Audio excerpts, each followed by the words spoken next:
we're on to the next step. Before we get to that though, I just want to show you the stitch groove.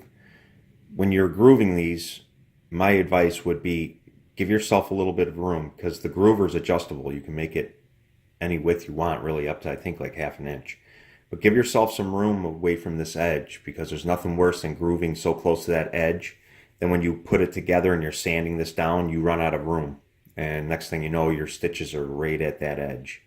So be kind to yourself. Give a little bit more room. You can always take it off with the sander later. All right, so with that being said, we're on to beveling. Again, this is another step that if you want, you can skip. It just makes your piece look a little bit better, a little neater, but you don't have to do this. Just like with the razor blade earlier, stropping it to make it a little bit sharper, same thing with the beveler. Jeweler's Rouge on the back of a little bit of leather. Makes it a nice clean, cleans it up and makes it nice and sharp.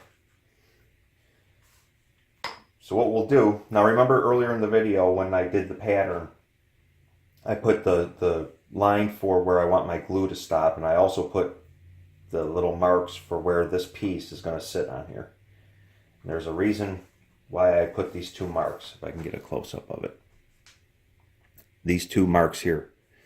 The reason you want those marks is that's going to tell you when you bevel these edges, you don't want to bevel where these 2 pieces go together, because what happens is you round those corners and it creates a void or a gap, and then when you go to finish that edge, you'll never get that out and you'll be sanding forever. So what I'm going to do is I'm going to bevel all the edges until I get to those marks, and I'm going to very lightly just take this tiny lip off and keep it as square as I can. All right, so we'll start with this piece here, and if you notice, all that pen is going to come off right now. And I'll show you real quick. And I'll fast forward through the rest. And there you go.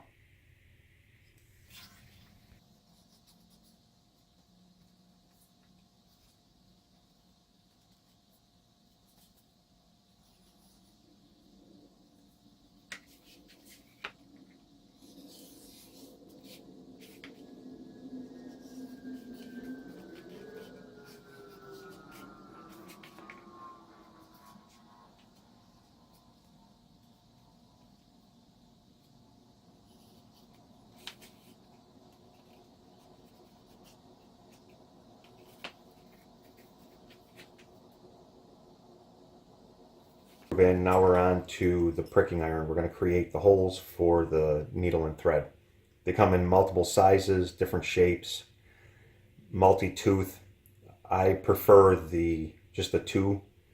The reason being is it takes a little longer to go around your piece, but it's a lot easier to get around these corners. So just like it says, what we're going to do is we're going to take our mallet. We're going to follow this. We're going to follow this groove all the way around. Just start putting holes in it.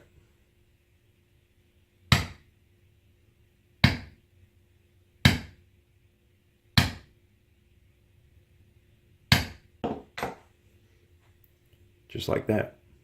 So I'm going to get the rest of this done, and we'll be back in a minute.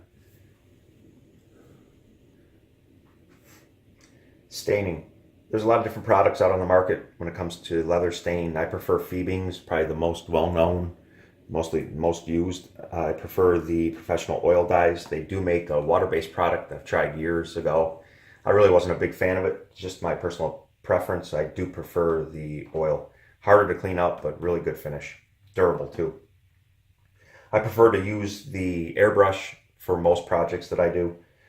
One, because I like the sunburst effect, and it seems to be my best seller. And it gives it an overall pretty good coverage and control the stain a little bit better, in my opinion. If you don't have an airbrush, you can use a dauber. These work well. Basically, just put it on, let it dry, put the second coat on, cover up the streaks. If you really want this outside darker edge, you can get away with it a little bit with a dauber. Just be very careful, because if you make one wrong mistake, your project could be in the toilet. So that pretty much covers the staining. It's self-explanatory. We're now on to slicking the edges. There's multiple ways of doing it, and the reason you slick your edges is it makes it a little more professional. This again is a step that you can skip if you want.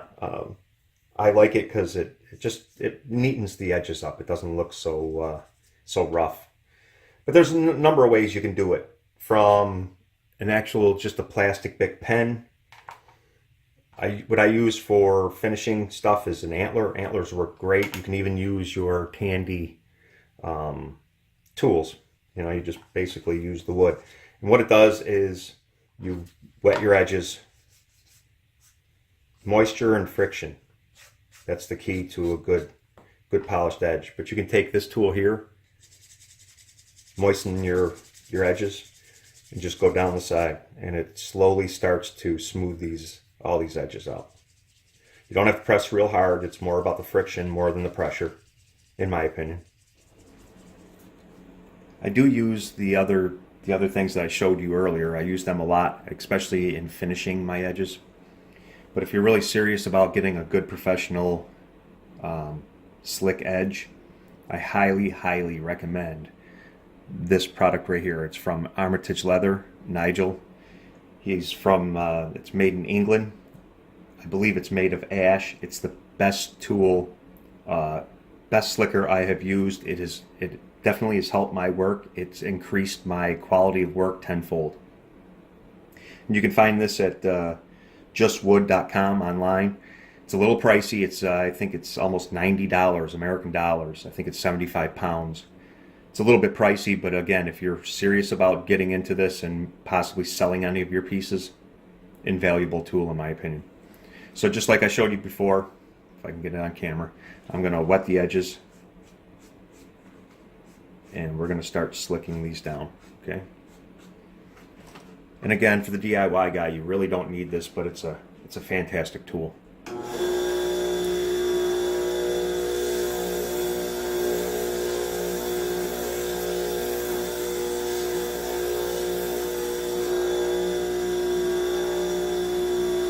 And it does in 10 seconds what would take 20 minutes doing it by hand. That's the end of part 2. Thanks for watching. I truly appreciate it. If you enjoyed the video, please give me a thumbs up. There's an estimated 49,000 homeless veterans out there. They've done their part. We should do ours. Let's give them a hand. Thanks so much and be safe.